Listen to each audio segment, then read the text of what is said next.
Hello, hello, my name is Jake, and I cannot sing, but that does not stop me. How are you guys doing? This is a domination on the map launch with the AUG, and my final score is 66-2 with a 52 gun streak. Now this is the best streak I have ever gotten on any of the Call of Duties, so I hope you guys enjoy it, because I sure had a fun time just tearing these guys up, and you will see me just rip them apart. So I hope you guys do enjoy this, and without further ado, I'm going to jump into my topic. So today I'm going to be talking about the Trayvon Martin case, and if you guys haven't heard, I'll give you a little bit of backstory, and then I'll give you kind of my 2 cents and thoughts about the whole thing.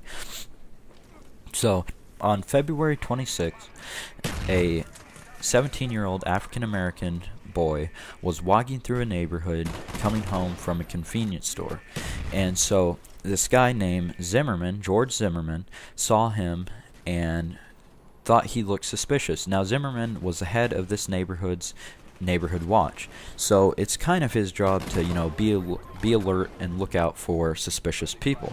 So he saw Martin and decided to call 911. And so he called 911, and the dispatcher asked him, well, what can we help you with? So he said, there's a suspicious looking male in the neighborhood, and there have been thefts and home invasions going on, so I'm going to keep an eye on him. I'm summarizing the 911 call a little bit. So the dispatcher says, well, is he African American, white, or Hispanic? And so Zimmerman replies, I think he's black. And so the dispatcher says to Zimmerman, well, what is he doing now? And he says, well, he's kind of walking towards me, and it looks like he has his hands in his pockets or something.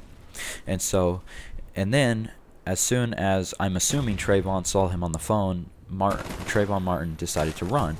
So Zimmerman said to the dispatcher, I'm going to follow him. And the dispatcher says, no, we do not need you to do that. But Zimmerman went ahead and followed him.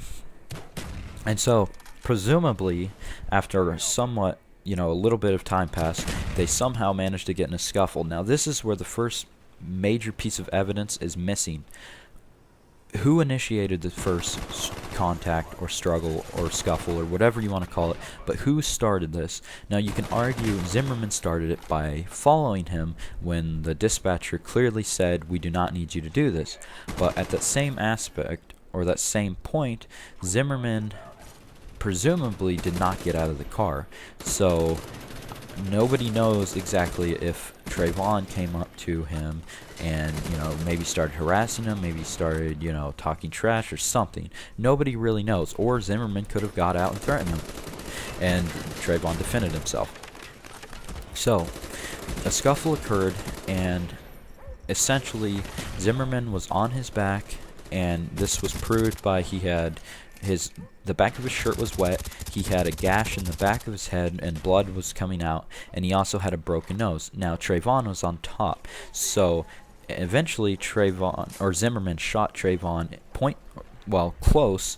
close range in the chest with a 9mm pistol. And at least this is the way I picture it. I picture Trayvon on top of Zimmerman, maybe punching him or hitting his head against the pavement or something along those lines, and Zimmerman reaching into his pocket or his belt or wherever the pistol is and shooting him off of him. And that's the way I picture it. I don't know if that's how it happened. Maybe Trayvon backed off and Zimmerman was pissed off and decided to shoot him. I really don't know, but the first version is the way I see it. So now that Trayvon Martin, he died. Obviously, he got shot in the chest, point blank.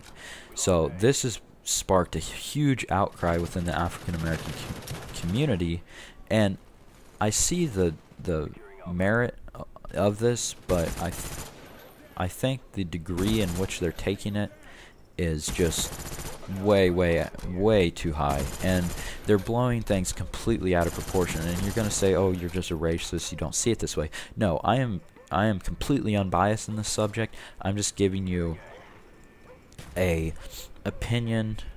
Well, not really opinion, I'm really just bringing you the facts and what the law states.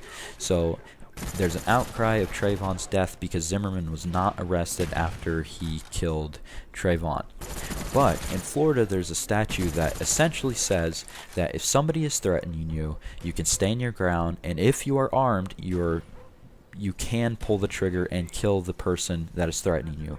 Now, most states, they have to be in your house and they have to be facing you. If their back is turned to you, even if they're in the house, it's an unnecessary use of force, and you can actually go to jail for murder or manslaughter, first-degree manslaughter. Okay, so on that note, Trayvon's attorney, the prosecution, is pushing for a second-degree murder charge towards Zimmerman. Now, you may think, oh, that's a good thing, he murdered him.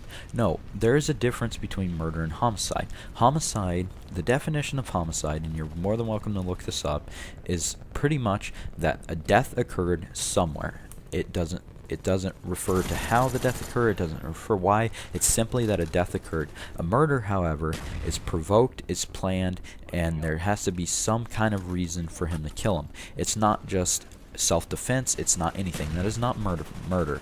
Murder is provoked and a willing act of violence, not a needed act of violence, if that makes sense. So Zimmerman obviously does not want the second-degree murder because he claims that it was self-defense and he was acting within the law, the statute within Florida that says he can stand his ground. But the thing is, they're trying to push for an unnecessary use of force because Trayvon was not armed. Now, as far as I know, Florida law does not dictate whether you can shoot him only if he's armed. If it does, please let me know because I'm not sure. So, back to the whole, blowing things out of proportion. So, essentially, the African American community is crying out for this guy's head. That's really what they're doing. An organization called the Black Panthers, which is analogous to the Caucasian KKK or Ku Klux Klan, has put a $1 million bounty on Zimmerman's head. So whoever would kill him, they would grant them $1 million. And to me, that's ridiculous. And the African American community, the average person, condones this. At least from my knowledge, they do condone this because they want the biasness due to race thrown out of the system. And the funny thing is, they're trying to fight a racial battle by making more racist remarks towards Caucasians to any other ethnic group, and they're trying to base their claim to no racism by using racism. And to me, I don't understand that, because if you truly want people to view you as the equals, you cannot throw the same thing in the face, you have to be above them. And that's what Martin Luther King Jr. did. He did not use racism, he did not use violence, he did not use anything like that. And because of that, some of the most harsh laws ever were repealed. You know why? Because he didn't fight it with violence. And to me, this is what they should have done. They should have used this as a key to say, we're better than this, we will not condone violence with violence. We will not say just because you killed one of our own that we want you to die as well. And you know what? It doesn't even matter. It does to the family and the fate of Zimmerman. It doesn't matter why he killed him. He did kill him. The thing is, if it was truly self-defense, then I cannot see putting Zimmerman into prison for anything unlawful. Bad things happen, and sometimes bad things happen to good people. Whether he intentionally meant to kill him, which all the evidence points against, whether he intentionally went up to him and just shot him, if that's the case, then he should be tried for second-degree or first-degree murder. Anyway, guys, thank you for listening, and if you like this, please let me know, because